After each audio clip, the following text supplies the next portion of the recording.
Good morning, class. I'm going to go over the notes really quick this morning that goes with your 1.2 handout.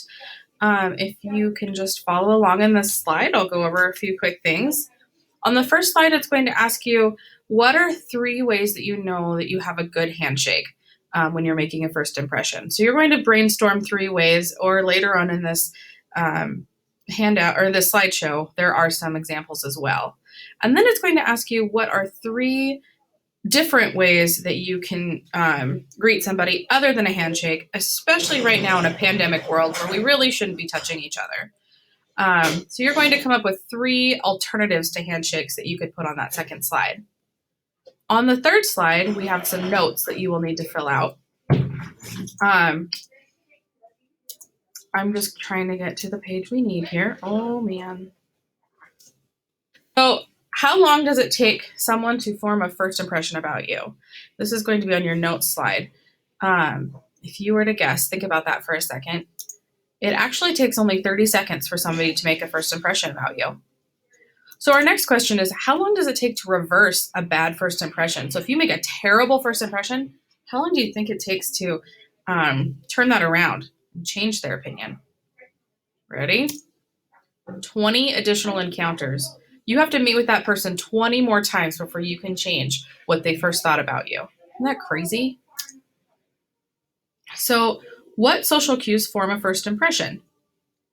We have dressing and grooming, facial expression, eye contact, energy level, tone of voice, body language, posture, distance, handshake. And so that's a lot of different things that go into your very first impression, and a lot of it that you don't even really think about when you're meeting somebody.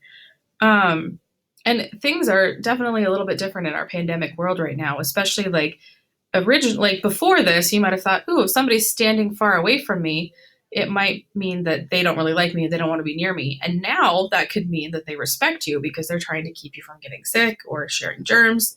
So just some different things to think about and also to put in your notes.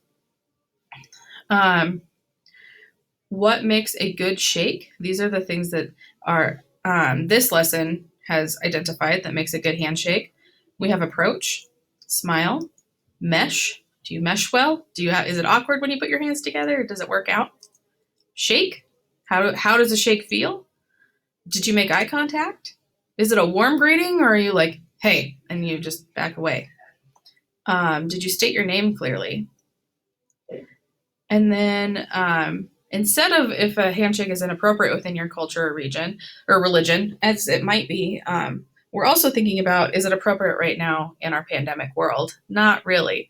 So then that's where the alternatives come in.